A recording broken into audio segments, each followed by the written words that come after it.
Tente imaginar essa cena, que seria surreal hoje em dia. Lula se reunindo em clima festivo com centenas de pastores evangélicos. Foi um templo da igreja Sara Nossa Terra, no Rio. Isso aconteceu em outubro de 2002. É Deus, só Deus. Nas fotos que saíram nos jornais, o petista estava acompanhado desse bonde aqui. O senador Magno Malta, A glória de Deus. o então deputado federal Bispo Rodrigues, articulador político da Igreja Universal, Marina Silva e Benedita da Silva. E um estranho no ninho, um pastor de uma igreja de bairro sem grande expressão política até ali. Mas o discurso desse pastor levantou a plateia. E o último texto que eu quero deixar para você, Lula, é uma palavra de Deus para qualquer pessoa. Essa voz não é de um humorista e ninguém está fazendo imitação.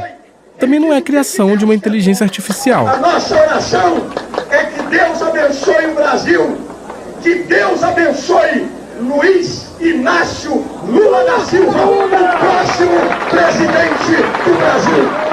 Você provavelmente reconheceu essa voz. É do pastor Silas Malafaia, que hoje é dono da Igreja Evangélica Assembleia de Deus Vitória em Cristo. Verdade. Mas 22 anos atrás, o Malafaia que você conhece era bem diferente. Teologia da prosperidade. Sabe o que é? Naquela época, ele ainda ostentava um bigodão à la Seu Madruga.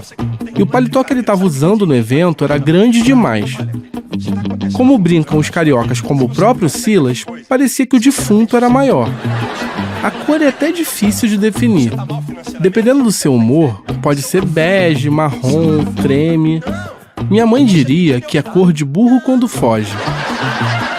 Na eleição de 2002, o Malafaia apoiou o ex-governador do Rio, Antony Garotinho, para presidente. Fé no Brasil, fé na vitória, fé no Brasil, pra mudar nossa história.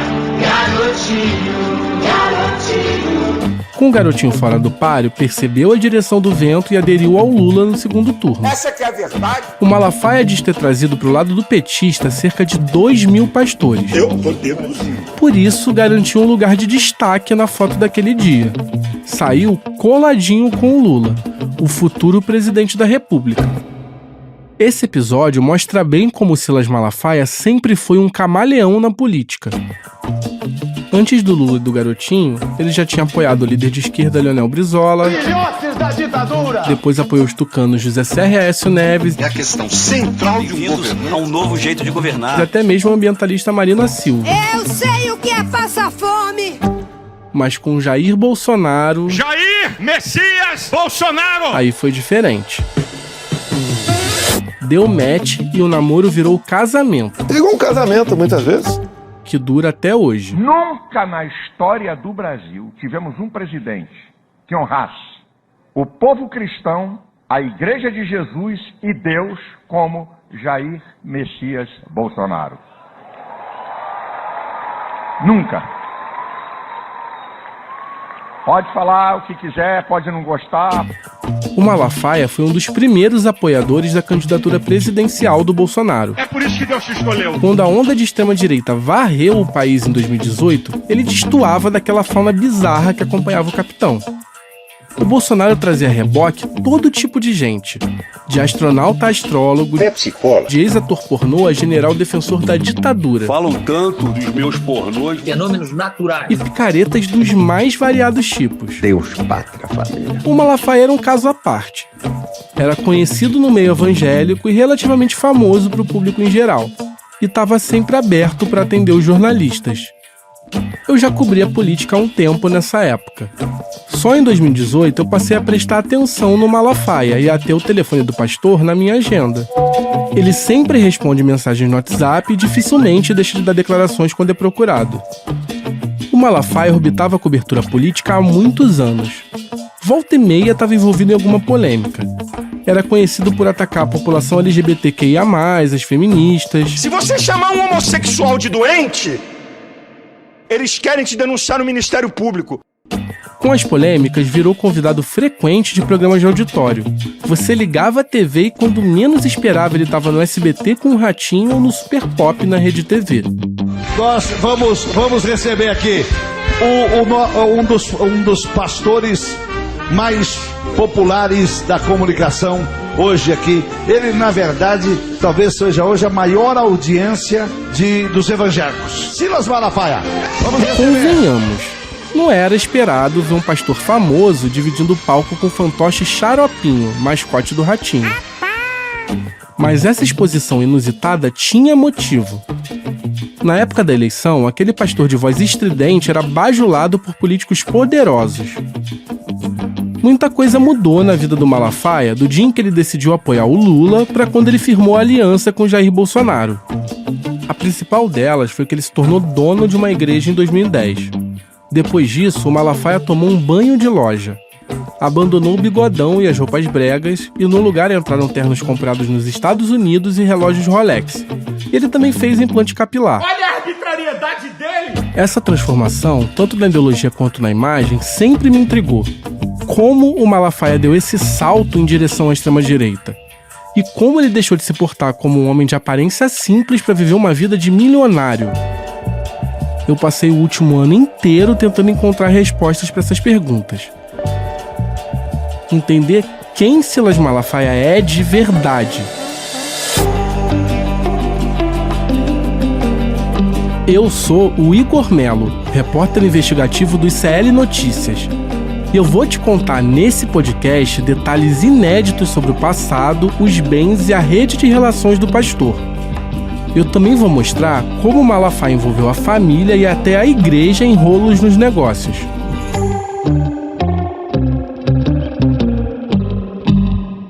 Esse é o podcast investigativo No Alvo, um original do ICL. E essa é a primeira temporada, Império Malafaia. Episódio 1, Quem Quer Ser um Milionário? Vocês estão com informação aí que eu tô até admirado. Que eu não sei de onde que vocês apanharam.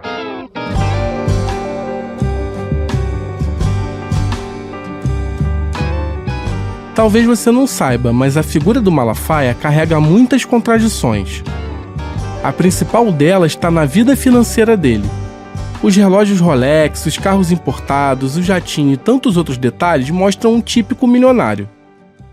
Mas os documentos que eu reuni contam uma história bem diferente. O patrimônio em nome da família Malafaia é bem distante do esperado para uma família rica. Transitar nessa fronteira entre o que parece e o que é acaba sendo um talento raro. Mas o Silas Malafaia é como um mágico. Mr. M, você realmente sabe o que está fazendo? Ele nos faz olhar para algo que chama muita atenção enquanto esconde o seu truque.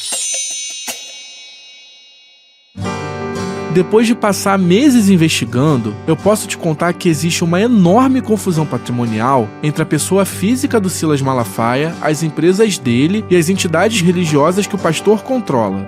É bem difícil separar o que é de Deus e o que é de César nessa história. Ou melhor, o que é da igreja e o que é do próprio Malafaia. Inclusive, entender o que o Malafaia ganhou com a própria igreja. Quando perguntam para o Malafaia de onde vem o dinheiro dele, a resposta está na ponta da língua. Eu passei a ser pastor de igreja a partir de março de 2010. Todo o meu patrimônio é anterior a isso. Eu era conferencista. Vendi mais de 15 milhões de livros, vendi mais de 2 milhões de palestras em DVD e recebi ofertas para dar palestras. Desde que eu sou pastor, meu patrimônio não aumentou uma vírgula. Aqui é bom explicar. Quando o Malafaia diz que virou pastor de igreja, ele está querendo dizer dono de igreja. Livros, palestras, ofertas. O Malafaia diz que essa é a origem da fortuna dele. Mas tem uma grande distância entre o que o Malafaia diz e o que o Malafaia faz. Isso é outro lado da história. Essa afirmação não vem de vozes da minha cabeça. Deus escolheu as coisas loucas. Não faltam fatos comprovados por documentos para mostrar isso. E você vai conhecer todos eles ao longo desse podcast. Eu fico rindo. Levanta, vamos lá, levanta para ver se tem alguma coisa. Se eu roubei a igreja ou se me locupletei com dinheiro de igreja. Eu levantei e posso te garantir uma coisa. O diabo, meus amigos, mora nos detalhes. Em mais de uma oportunidade, o Malafaia registrou em documentos oficiais que a renda dele é de cerca de R$1 milhão por ano. Eu vou explicar melhor isso para você daqui a pouco. Se, como ele mesmo diz, o patrimônio dele não aumentou uma vírgula, para onde vão esses milhões do Silas Malafaia?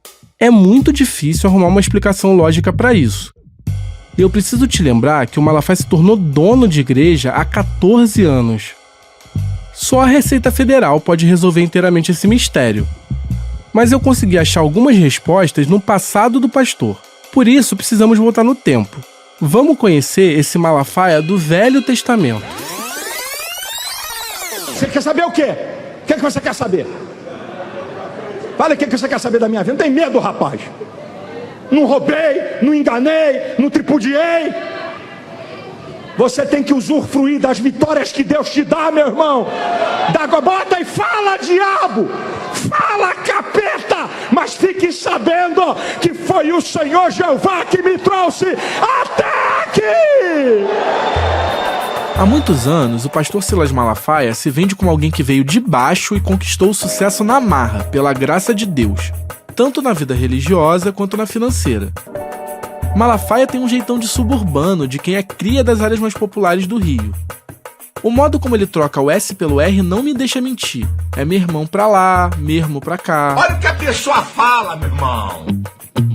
Silas Lima Malafaia nasceu em 58 e é o quarto filho do casal Gilberto e Albertina Malafaia. Ele nasceu na Tijuca, tradicional bairro da zona norte do Rio, mas foi criado mesmo no Largo do Tanque, em Jacarepaguá, na zona oeste. Hoje, Jacarepaguá é uma área de expansão imobiliária do Rio, mas nos anos 60 era praticamente roça. Era tão isolada do coração da cidade que os novos baianos foram pra lá montar uma comunidade alternativa onde gravaram o clássico Acabou Chorar. Brasil, esquentai vossos bandeiros, iluminai os terreiros, que nós queremos sambar. Gilberto Malafaia, o pai dele, era militar da Marinha. Mais importante que isso, era pastor da Assembleia de Deus. Albertina, a mãe dele, era educadora e crente. Gilberto Malafaia se converteu na Assembleia de Deus no fim da década de 30. A empolgação dele com a nova fé contagiou os parentes. A família Malafaia é exemplo de algo importante no mundo cristão. Em outras igrejas, como a Universal, as chances de ascensão de novos membros a postos de comando são maiores. As Assembleias de Deus têm um quê de capitanias hereditárias. Pastores de renome muitas vezes deixam suas igrejas para os seus filhos. A minha família é uma família muito tradicional de pastores. Meu pai e seus irmãos, depois os filhos, né, eu e meus primos, e hoje meu filho e os filhos dos meus primos. A terceira geração de pastores. O pai do Malafaia fundou a Assembleia de Deus em Jacarepaguá, que hoje está sob o comando do Silas Filho, neto do Gilberto e filho do Silas Malafaia. Então receba com um forte aplauso nosso pastor Silas Filho. Glória a Deus, a paz de Cristo, irmãos, amém? Os parentes citados pelo Malafaia inauguraram outro ramo importante da Assembleia de Deus no Rio. Seu tio Carlos Malafaia expandiu a igreja para Campo Grande, na Zona Oeste, que hoje é o maior bairro do Brasil. A área também segue sob o comando da família Malafaia até hoje. Silas Malafaia viveu uma infância pacata antes de se envolver com a igreja na adolescência. Mas é melhor deixar o próprio pastor contar sobre sua infância. Eu vou chamar aqui a minha colega Juliana Dalpiva, colunista do ICL Notícias. Enquanto eu estava mergulhado no meio da papelada que ajudou a dar vida a essa história, a Juliana foi entrevistar o Malafaia. Conta aí pra gente como foi isso, Juliana. Igor, em meados de novembro, eu mandei uma mensagem pro WhatsApp do Malafaia e pedi para marcar uma entrevista presencial. Eu queria gravar em vídeo, também pra gente poder pensar um documentário. E como você sabe, ele respondeu rapidinho e foi até por áudio. Aí marco, aí você pode ir lá no escritório, pessoalmente, sem problema nenhum. Tá bom? Eu marco semana que vem. Para minha surpresa, Igor, ele marcou a entrevista no escritório dele na Taquara, no dia 21 de novembro de 2024. É lá que fica a sede de todas as empresas dele, do Império Malafaia. Funcionam nesse mesmo endereço a Editora Central Gospel e a AVEC, entre outras empresas da família. E detalhe, Igor, fica atrás da antiga casa do Fabrício Queiroz. Eu sou um cara de negócios, eu faço dinheiro, eu faço. Lembra dele, né? Aquele assessor do Flávio Bolsonaro que operava a rachadinha no gabinete dele. O amigo do Bolsonaro. Mas essa é outra história. Por favor. Pode entrar? Com licença. Boa tarde. Meu nome é Juliana. Eu tenho horário com o pastor Silas? Só um minuto, é a imprensa, né? É a imprensa, Só um minuto que eu vou anunciar. Tá bom, obrigada. Eu cheguei lá um pouco antes do horário que o Malafaia tinha combinado e quem me recebeu na guarita do estacionamento foi uma funcionária dele chamada Rose. Posso passar aqui? Pode. Obrigada. Você é? Rose. Rose. Vou levar vocês lá. Tá bom. Pode vir comigo. Ô, pastor, a Cris está aguardando eles lá? Eu estou tentando falar com ela. Ah, tá. Mas ela foi aquela que estava liberada. Ah, tá bom. Tá. É grande, é diferente, né? É. Aqui é o quê? Aqui é o estúdio. Ah, o pastor grava. Aham. E aqui é a editora Central Gospel e a associação fica ali. Ah, uma do lado da outra, É. no outro prédio, um complexo. Isso. Aí lá pra trás é a logística. Logística de? Nossa logística, livros, revistas, lançamentos de alguns autores, lançamentos nossos. Primeira vez que você vem aqui? Primeira vez, nunca tinha vindo, eu sempre falo com ele por telefone. Depois eu pode te mostrar melhor. Eu preciso fazer uma explicação rápida para você entender do que a Rose está falando para Juliana. Central Gospel e Associação. Esses dois nomes que a funcionária do Malafaia citou são muito mais do que prédios. São as duas peças mais importantes para desvendar, ao menos em parte, o mistério em torno da vida financeira da família Malafaia. A Central Gospel é uma editora e gravadora evangélica que se tornou uma das maiores empresas do segmento cristão no Brasil. Ela foi peça central para dar origem ao Malafaia do Novo Testamento, que conhecemos hoje. É ela que ele usa para justificar a imagem de um empresário bem-sucedido e, por consequência, de milionário. Aquele papo de ter vendido milhões de livros e palestras, lembra? Mas só tem um problema nessa história toda. A Central Gospel tá à beira da falência. Já a associação que a Rose se referia é a AVEC, sigla para Associação Vitória em Cristo. A instituição acompanha o pastor em toda a sua trajetória meteórica de crescimento no mundo evangélico e vai aparecer em vários rolos envolvendo a vida do Malafaia. Hoje, a AVEC é tratada como um braço da Igreja do Malafaia que faz ações de caridade. Na verdade, a entidade foi criada lá atrás para bancar o programa de TV dele. Ao longo dos anos, serviu também a outros objetivos menos republicanos. Daqui a pouco eu te conto mais sobre essas duas tramas. Agora vamos voltar para a visita da Juliana. Igor, lá dentro tem alguns prédios e ao redor das construções tem um jardim com flores e algumas palmeiras. Para ir de um prédio para o outro tem um caminho coberto por um toldo. Aquele dia estava para sair o indiciamento do Bolsonaro no inquérito da tentativa de golpe de Estado. E como o Malafaia é próximo do Bolsonaro, eu estava até me preparando para falar com ele sobre isso, revisando as minhas notas. Mas logo o Malafaia chegou e a secretária dele levou a gente para dentro de um escritório amplo. Na parede tinham quadros com recortes de entrevista do Malafaia para vários jornais. Muitos sobre a famosa lorota do kit gay. Eu venho falando desde 2010, quando descobri o famigerado kit gay na escola. Quando a gente se acomodou para gravar a entrevista, uma das primeiras coisas que eu vi na mesa do Malafaia era um bloco de notas com o brasão da Presidência da República. Pronto? Agora podemos começar. E lá na Tijuca, vocês moravam onde? Eu morava onde minha mãe mora até hoje, no Largo do Tanque, Jacarepaguá. Largo do Tanque, Jacarepaguá. Minha casa do meu pai tem 60 anos. Minha mãe mora até hoje lá. É tudo aqui no Tanque. Tudo aqui, escola, tudo. Estudou onde aqui? Eu estudei na Augusto Coni e Embaixador Dias Carneiro, as escolas públicas. Estudei em escola pública. A vida toda? A vida toda. Essa entrevista da Juliana com o Malafaia rendeu tanto que eu tive que colocar trechos dela em todos os episódios desse podcast. Então eu vou te mostrando mais daqui a pouco. Por esse trecho, você consegue ver que dá para definir o Malafaia como alguém que veio de uma família não muito abastada, estudou em escola pública a vida toda e morava em uma área periférica do Rio. Esse cenário não poderia estar mais distante do padrão de vida que o pastor construiu para ele e para sua família hoje em dia. Mas como eu te falei no início desse episódio, o padrão de vida deles destoa bastante do que está registrado oficialmente como patrimônio. Eu fiz um pente fino nos cartórios. Só achei 4 imóveis em nome do Malafaia, da sua esposa e de seus 3 filhos, Silas Filho, Thalita e Thaísa. Também encontrei outros 3 apartamentos em nome da sua cunhada, Elba Alencar, que é CEO da Central Gospel. No papel, tudo isso vale apenas 7 milhões de reais. Talvez esse número pareça muita coisa para você. Com certeza é muito para o brasileiro médio.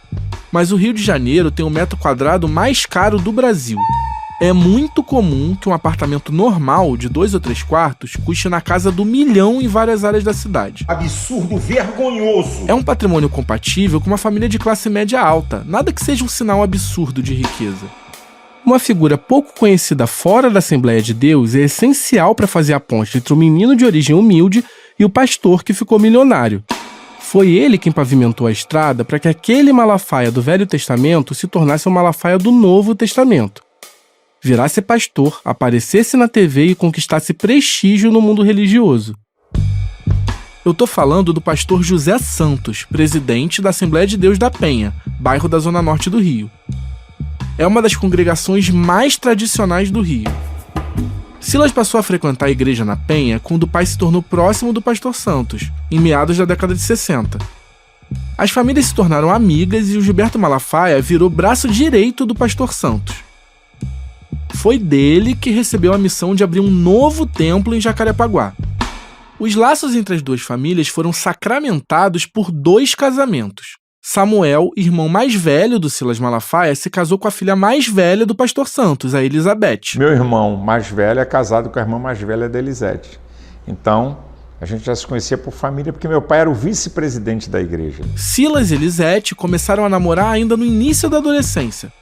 Ele tinha 14 anos e ela só 13 quando o relacionamento começou.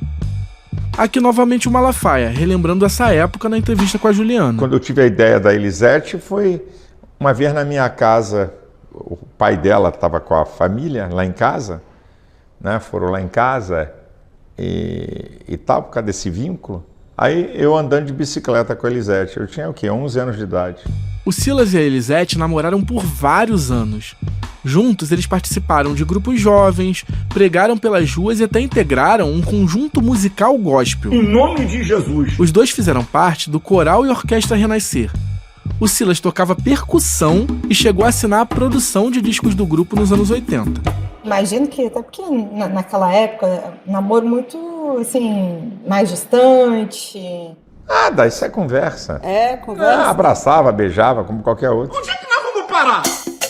O namoro virou casamento em 2 de fevereiro de 80. Eu achei algumas fotos da cerimônia. Mesmo em preto e branco, dá pra ver pelas imagens que os dois ainda tinham aquela carinha de adolescente, sabe? O Silas Malafaia ainda não tinha bigode e usava um cabelo com estilo meio Beatles, com uma franjinha. Ele se casou com uma camisa e paletó brancos e gravata preta. Acabou ficando parecido com um traje de gala militar. Acorda, militares! A Elisete usou véu e grinalda, com um vestido bem tradicional, que cobria o colo e os ombros. O casamento foi um empurrão que faltava para o Malafaia, com apenas 21 anos, crescer no mundo religioso. No mesmo ano, Malafaia se formou em teologia, o que na época era raro entre pastores da Assembleia de Deus. Sua vida começou a mudar radicalmente em 82, mais precisamente em maio. Num intervalo de 31 dias, ele se tornou pai, foi ordenado pastor e estreou na TV. É incrível! Até então, Malafaia tinha que conciliar sua atuação na igreja do sogro com o trabalho. O senhor trabalhava com outras... Trabalhava, eu era vendedor. Quando eu abandonei, eu trabalhava na Elman Chips. Elman Chips? Eu fui vendedor da Elman Chips. Antes trabalhei numa empresa como corretor de seguros, depois fui trabalhar na Elman Chips, aí depois abandonei para ser pastor.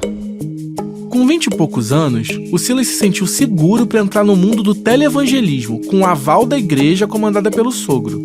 Televangelismo, como o nome já diz, é a prática da evangelização à distância, pelos meios de comunicação. Entendeu? Os primeiros exemplos surgiram ainda lá no século XIX.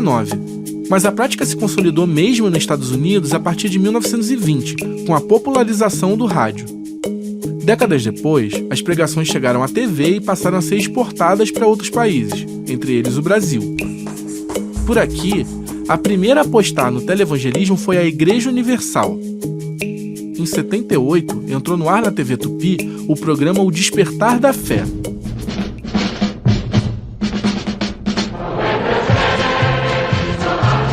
Ele era apresentado pelo bispo Edir Macedo, fundador da Igreja Universal, e pelo missionário R.R. Soares. Bom dia, Nordeste. Bom dia, Brasil. Estamos iniciando, pela graça de Deus, mais um programa, o Despertar da Fé. Que aqui vai uma fofoca gospel. Os dois são cunhados, mas acabaram rompendo. R.R. Soares então saiu da Universal para fundar a Igreja Internacional da Graça de Deus, que ele comanda até hoje. O motivo desse rompimento é um mistério. Nenhum dos dois fala sobre o que rolou. Mas voltando ao Malafaia, dá pra dizer que ele viu na TV o futuro. Ele mesmo conta isso na entrevista pra Juliana. O senhor planejou, então, essa chegada ao vídeo? O senhor sabia que isso era importante? Eu me lembro que eu ainda não era pastor. A gente assistia naquela época, que era o programa mais famoso, o americano Jimmy Swaggart. Era um monstro esse cara na televisão. A gente assistindo, uma vez eu falei pro meu sogro, um dia eu vou entrar nesse negócio aí.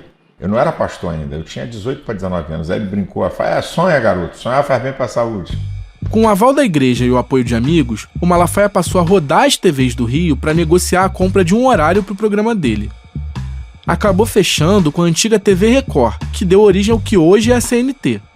Em 82, entrou no ar o programa Renascer, comandado pelo Malafaia. O nome é uma referência ao conjunto musical que ele integrou, como eu expliquei agora há pouco. A aposta do Malafaia era que o programa poderia conquistar fiéis e lançar seu nome entre os grandes pastores do país. Eu acreditava que a televisão era um instrumento muito poderoso de comunicação e eu sentia que eu tinha uma vocação para chegar e fazer programa. E aos 23 anos eu entrei na TV. Quando fala dos primeiros anos do programa, o Malafaia sempre trata tudo como um grande perrengue. Eu sei o que eu passei para manter programa no ar. Vendi carro, não vendia mulher e filho porque não podia. Tá?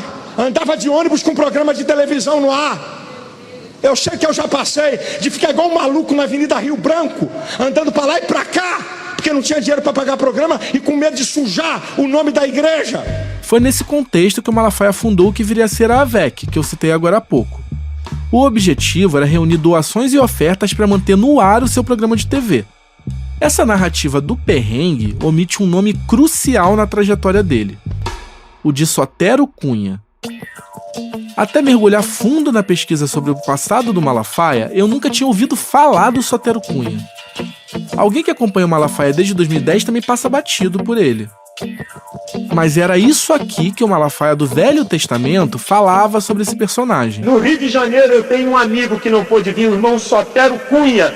Vocês sabiam que uma vez eu me despedi na TV há 9 anos atrás e Deus tocou no coração desse irmão para ligar para mim e dizer o que está acontecendo? Não tem dinheiro.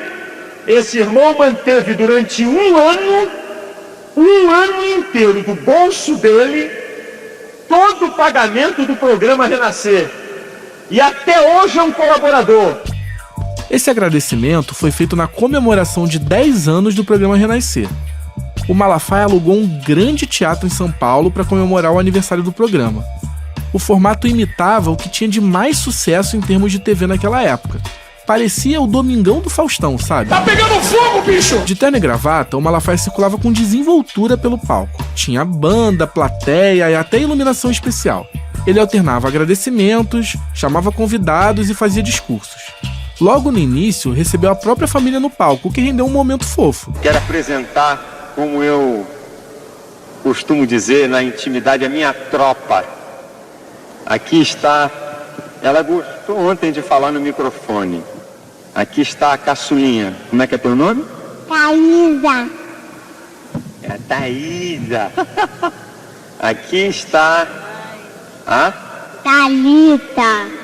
E aqui está o Silas. E aqui é a senhora Elisete. A mais linda de todas. Tem outros pontos importantes do que aconteceu nesse programa, mas isso eu te conto depois. Você deve estar curioso para saber quem é esse Sotero Cunha afinal. Como o próprio Malafaia explicou, ele era um empresário. Mas isso deixa intencionalmente de fora outras duas coisas muito mais importantes sobre o Sotero Cunha. Ele era pastor e deputado federal. Aí, ó. Se você pensou em bancada evangélica, parabéns, acertou na mosca. Esse aqui é um raro discurso dele na Câmara dos Deputados, uma sessão em homenagem ao Carlos Lacerda em 87. Palavra nobre deputado Sotero Cunha, que falará. Falar de Carlos Lacerda é relembrar uma das fases mais tempestuosas da nossa vida pública. Sotero Cunha era da Assembleia de Deus, assim como Malafaia. tinha negócios em vários ramos, entre eles uma estação de rádio AM no Rio, a Continental. Com tudo isso, o Sotero Cunha durante muitos anos foi um doador importante da AVEC. Em 86, o Sotero Cunha focou no eleitorado evangélico e se elegeu deputado federal pelo Rio, pelo antigo Partido Democrata Cristão. E adivinha quem era o principal nome desse partido? Ei, ei, ei, Mael, um democrata cristão. O Sotero Cunha integrou a primeira encarnação do Centrão, ainda na Constituinte de 88. Fez um mandato discreto e acabou não se reelegendo em 89, ficando como primeiro suplente do seu partido. O fracasso fez o Sotero Cunha dar um passo atrás. Na eleição seguinte, em 94, ele decidiu tentar uma vaga como deputado estadual, que era mais fácil. Outra derrota não era uma opção, por isso ele procurou dar um jeitinho para garantir o mandato dessa vez. Mas esse jeitinho deu errado e virou caso de polícia. Em 94, a eleição ainda era feita em papel. Primeiro, o eleitor botava a cédula na urna. Depois, milhares de pessoas contavam os votos à mão, um a um. Gosto muito. Por fim, digitadores consolidavam os resultados de cada urna em um documento. Só aí os votos iam para a totalização e o resultado era conhecido. Esse sistema era falho e muito fácil de fraudar, como você deve imaginar. Eu duvido! Em 94, estourou um esquema de fraude generalizada nas eleições para deputado estadual e federal no Rio. A situação foi tão grave que levou à anulação da eleição para esses cargos. Teve que ser feita uma nova votação. Candidatos pagavam quadrilhas ligadas ao jogo do bicho para adulterarem cédulas ou até mesmo os mapas que consolidavam a votação. Diversos candidatos conseguiram se eleger dessa forma, com a adulteração comprovada de centenas de milhares de votos. A fraude está escancarada. O Sotero Cunha foi um deles. Ele foi delatado por um digitador e teve a prisão decretada pela justiça. Chegou a ficar foragido, mas se entregou e acabou em cana. Essa é a Gabriela Varela, âncora aqui do ICL. Durante esse podcast, a Gabi vai dar voz a matérias de jornal e documentos antigos que não têm registros em áudio. A PF prendeu ontem o ex-candidato a deputado estadual Sotero Cunha, apontado como um dos maiores beneficiados das fraudes no primeiro turno da eleição no Rio. A prova contra Cunha é um cheque de R$10 mil, assinado por ele e encontrado com o digitador Marcos Dias Pereira. Sotero Cunha foi preso em seu escritório, em Olaria. Como muita coisa no Brasil, essa história acabou em pizza. Os resultados da eleição que tinham sido anulados voltaram a valer, mas o trauma foi tão grande que levou à criação da urna eletrônica para a eleição seguinte, em 96. O Sotero Cunha se safou da cadeia, mas viu sua carreira política acabar. Nenhum escândalo tão grande fez com que as famílias Malafaia e Cunha se afastassem. Essa aliança resultou em um outro escândalo na década seguinte. O ano era 2006. A essa altura, o Silas já tinha sua representação política estabelecida. Seu irmão Samuel Malafaia estava no primeiro mandato como deputado estadual. Como eu te contei no início, o Silas Malafaia era muito próximo do ex-governador Antônio Garotinho. Essa aliança seguia mais forte do que nunca no governo da esposa do Garotinho, a Rosinha Mateus. Isso é uma humilhação porque nós não cometemos nenhum crime. Tão forte que os irmãos Malafaia ganharam um espaço no governo. Um dos cargos deles era a presidência da FESP, a Fundação Escola do Serviço Público. Esse era um órgão sem muita expressão, que ninguém conhecia. Mas sem muito alarde, a FESP começou a receber dezenas de milhões de reais para repassar para ONGs. Os donos dessas ONGs tinham sido doadores da campanha presidencial do Garotinho. Aí, ó. Uma outra parte do dinheiro foi enviada pela FESP para outros órgãos estaduais. Um desses órgãos foi o Instituto Vital Brasil, que produz medicamentos para o governo do Rio. É nesse órgão científico que os sobrenomes Malafaia e Cunha voltam a se encontrar em um escândalo. O Tribunal de Contas encontrou indícios de corrupção em um contrato para a compra de fraldas geriátricas. O dono da empresa beneficiada se chamava Altomir Regis da Cunha. Se o sobrenome não deixou claro para você, eu explico. O Altomir é filho de ninguém menos que o Sotero Cunha. Diante do escândalo, Samuel Malafaia foi obrigado a assumir essa bronca. Ele confessou que foi o responsável por indicar os dirigentes da FESP, que por sua vez repassaram o dinheiro que foi para a conta do filho do Sotero Cunha. Aqui de novo a Gabi Varela. Ela vai ler uma reportagem do jornal O Globo de maio de 2006. Político ligado ao ex-governador Antony Garotinho, o deputado estadual Samuel Malafaia admitiu ontem que indicou tanto o ex-presidente da FESP, pastor Luiz Carlos Santos, que ao sair foi seu chefe de gabinete na Assembleia, quanto o atual, Paulo Sérgio Marques. Como a história é muito confusa, eu vou resumir. O irmão do Malafaia indicou os responsáveis por favorecer o filho do mecenas do programa do Malafaia. Entendeu? A empresa do filho do Sotero Cunha recebeu mais de 8 milhões na época. Mas o Sotero Cunha não é o único caso mal contado de doações envolvendo o Malafaia. É um padrão que aparece em vários episódios controversos que eu vou te contar ao longo desse podcast. Voltando um pouco no tempo, até meados da década de 90, o Malafaia era pastor auxiliar na igreja do sogro e um televangelista de sucesso. Mas nada disso fez com que ele ganhasse dinheiro de verdade. Para os objetivos do Malafaia, a engrenagem que ele tinha montado até ali funcionava bem, mas faltava uma peça fundamental. Ele mantinha o programa no ar com doações recebidas pela VEC, doações como as do Sotero Cunha.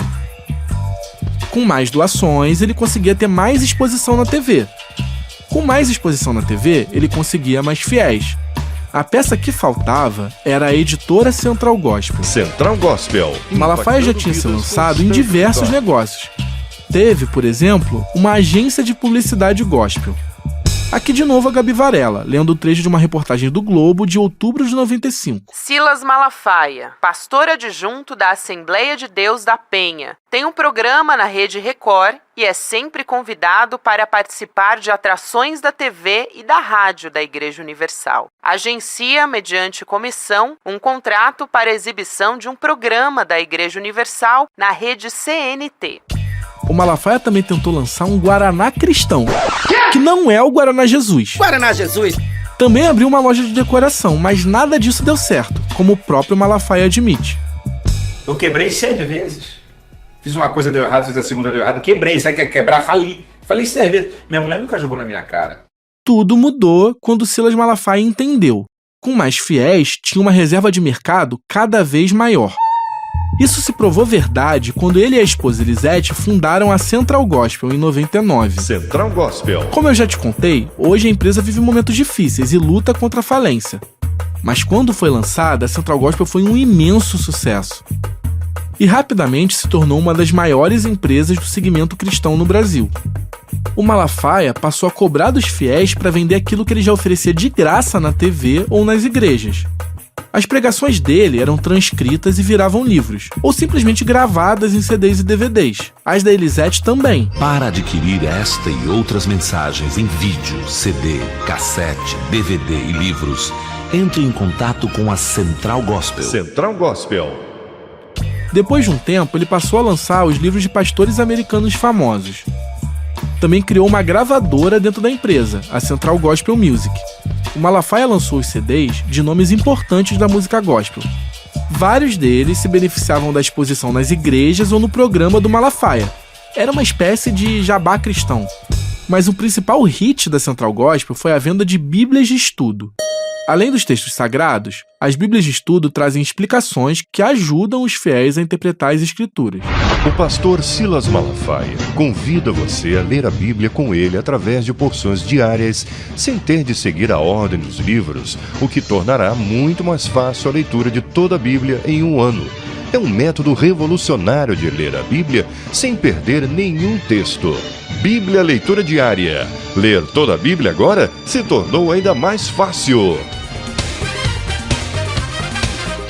Central Gospel, impactando vidas, conquistando vitórias. Central Gospel.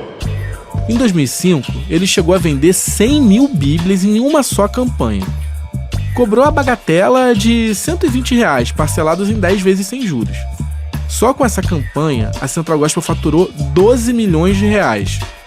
Com a correção monetária, cada uma dessas Bíblias custaria hoje R$330. Por mais de uma década, essa combinação entre público cativo nas igrejas e exposição na TV fez a Central Gospel bombar e movimentar centenas de milhões de reais. Mas isso começou a mudar no início da década de 2010. A situação foi piorando, até o ponto em que não teve mais jeito. Em 2019, o pastor entrou na justiça para pedir a recuperação judicial da Central Gospel. Esse é o último recurso para evitar uma falência. Na justiça, o advogado do Malafaia lista uma série de motivos para a derrocada da empresa.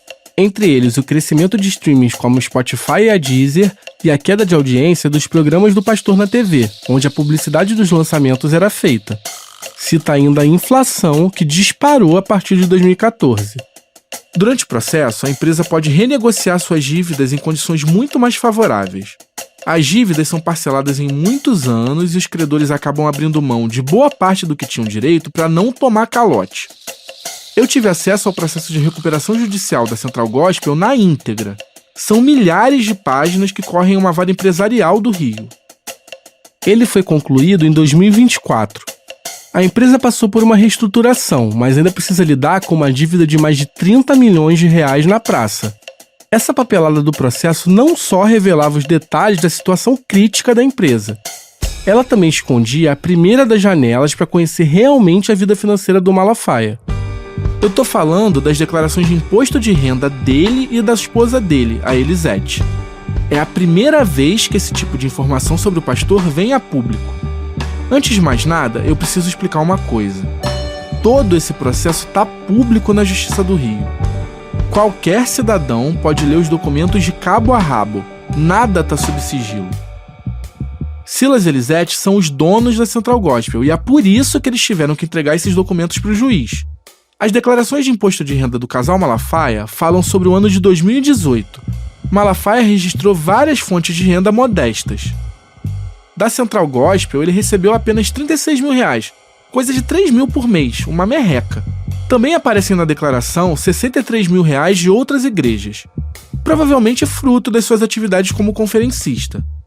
Mas um outro valor chama muito mais atenção: R$ 962.431,66. Esse é o valor que o Malafaia declarou ter recebido da igreja dele em apenas um ano.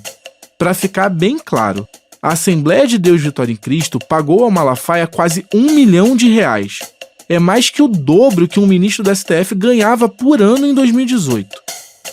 Você pode estar pensando, mas 2018 pode ter sido uma exceção. Vou te dar um spoiler. Não é exceção, é a regra. Aí, ó. E eu posso cravar isso por causa de um outro documento que permanecia escondido até hoje. E eu vou revelar para você com exclusividade. Em 2016, Silas Malafaia entrou na mira da Polícia Federal. Ele foi alvo de uma condução coercitiva e teve que prestar depoimento no âmbito da Operação Timóteo. 3 pessoas foram presas hoje na Operação Timóteo da Polícia Federal, que investiga um esquema que desviava dinheiro do pagamento de royalties da produção de minérios. Um dos investigados é o pastor Silas Malafaia, que foi obrigado a explicar o recebimento de R$100 mil. Eu vou te contar os detalhes dessa história em outro episódio. O que você precisa saber agora é que o Malafaia prestou depoimento e decidiu não ficar em silêncio, como era direito dele. Fala, diabo! Fala, capeta! O Malafaia respondeu tudo o que o delegado perguntou. Nesse depoimento, o pastor diz que a renda dele era de R$100 mil por mês. Você já deve ter feito as contas de cabeça, mas isso dá R$1.200.000 por ano. Valor bem próximo do declarado no imposto de renda em 2018. Além das pregações religiosas e do palanque político, o programa do Malafaia cada vez mais se tornava um grande comercial. É através dele que a AVEC e a Central Gospel se tornam quase uma coisa só. O Malafaia vendia de tudo. Dos últimos lançamentos da Central Gospel a parcerias que pudessem render um dinheirinho a mais. Em 2013, ele usou o programa de TV para anunciar um seguro de vida. Embora seja um dos produtos mais burocráticos que você pode imaginar, o Malafaia tratou de associar aquilo à fé. A parceria com a multinacional Zurich Seguros foi batizada de Rede Abençoadora. Conversa de golpe? No programa onde foi lançado, o seguro foi definido assim pelo Silas Filho. Vitória em Cristo, com o pastor Silas Malafaia. Hoje o pastor Silas Malafaia tem um super lançamento para fazer, um mega projeto social que com certeza vai abençoar milhares e milhares de pessoas e pode abençoar você também.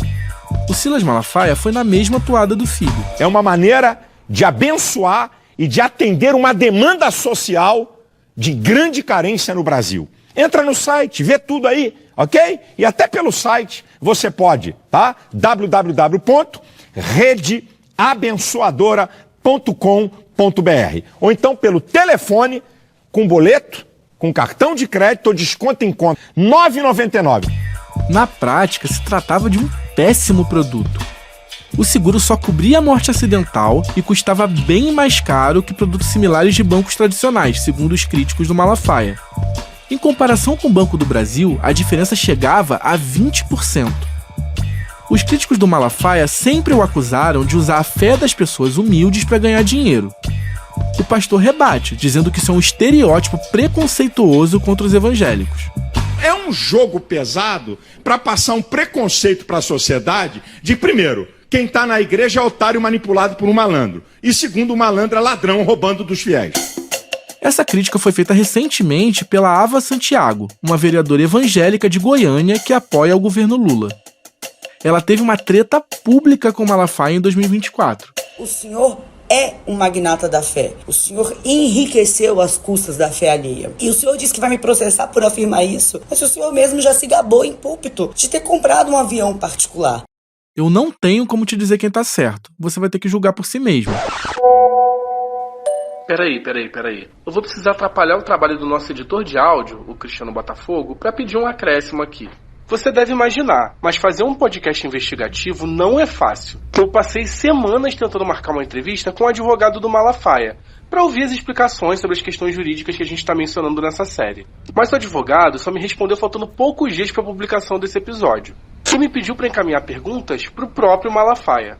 Aí eu fiz isso. Entrei em contato com o pastor e mandei um questionário por WhatsApp para ele. Era uma segunda-feira. E inicialmente o Malafaia me falou que só ia responder na quarta, porque ele estava com uma série de compromissos. Mas logo depois que ele viu o teor das perguntas, ele começou a me mandar um monte de áudios. Sobre a questão do dinheiro que ele recebe da igreja, ele disse assim: eu não devo satisfação de quanto eu ganho? Quer perguntar quanto é que ganha um cardeal? Quanto é o salário? Por que eu sou obrigado a dar satisfação do meu salário? Eu passei 7 anos, amigo, como pastor da minha igreja, e eu fiz um propósito de não receber salário durante 7 anos. Durante 7 anos eu trabalhei na igreja sem receber salário. Todo o povo da minha igreja sabe. E eu tenho um salário digno com a minha função, como é bíblico, como está na Bíblia. Se você quiser, leia 1 Coríntios capítulo 9, que vai mostrar a lei de proporcionalidade do salário de um obreiro, de um pastor. Conforme o gado, você bebe do leite. Conforme a vinha, você bebe do vinho. Né? E diz lá que digno é o obreiro do seu salário. Não há nenhum pecado, não há nenhuma indignação. Você vai ouvir outros trechos desses áudios ao longo desse podcast, mas também vai encontrar a íntegra de todos eles a partir de hoje no nosso site, clnoticias.com.br. Ao mesmo tempo que milhões começaram a fluir pela Central Gospel, cada vez mais doações chegavam para a AVEC. A AVEC é uma entidade religiosa, por isso goza de imunidade tributária. Na prática, é como se o governo desse uma colher de chá para essas instituições para estimular atividades com impacto social positivo, ou ainda para garantir direitos fundamentais previstos na Constituição, como a liberdade religiosa. Esse tipo de instituição não paga impostos como uma empresa comum, é isenta de pagar uma série de tributos. É no nome da AVEC que foram registrados os 2 jatinhos milionários que o Malafaia já teve. Apesar dessa ajudinha com recursos públicos, as contas da AVEC são uma verdadeira caixa preta. Ninguém sabe quanto ela recebe e quanto gasta. Também não se sabe de onde vêm os milhões que a AVEC recebe, muito menos para onde todo esse dinheiro vai. A caixa preta dura até hoje. Que se saiba, as contas da AVEC só foram investigadas uma vez. O pente fino foi feito pela Receita Federal e revelou uma série de fatos no mínimo suspeitos. Inclusive, como a família Malafaia fez de tudo para esconder a origem das doações que entram na conta da associação. Mas isso eu te conto no próximo episódio do podcast Império Malafaia. O podcast No Alvo, temporada Império Malafaia, é uma produção original do ICL. O podcast tem roteiro, pesquisa e apresentação feitos por mim, Igor Melo. A reportagem foi feita por mim e pela Juliana Dalpiva. A Gabriela Varela e a Juliana Dalpiva fizeram narrações desse episódio. A trilha original é da Estela Nesrini e do Amon Medrado. A edição de áudio é do Cristiano Botafogo. A captação de áudio e imagens é do Caio Salles. O design é da Paula Vilar e do João Brise. A gerência de produção é da Renata Neto. A direção de gravação é da Camila Mercatelli e da Juliana Dalpiva. Esse podcast foi gravado no Estúdio Rastro, com a supervisão de gravação do Dani Di. A coordenação do podcast é da Juliana Dalpiva. Agradecimentos a Maurício Arruda e Giacomo Degani. Esse episódio usou áudios do Portal Metrópolis, do Portal UOL, do programa do Ratinho no SBT, do canal do Silas Malafaia no YouTube, do programa Conexão Repórter do SBT, do Jornal da Record, da Rede Record, da música Brasil Pandeiro dos Novos Baianos, da gravadora Som Livre, do programa Vitória em Cristo, do canal da Advec Taquara no YouTube, do programa Renascer, do acervo da Câmara dos Deputados, do jingle de José Maria Emael, disponível no YouTube, do programa Vitoriosa, disponível no YouTube da Advec Taquara, da Editora Central Gospel e da TV 247. Até a semana que vem.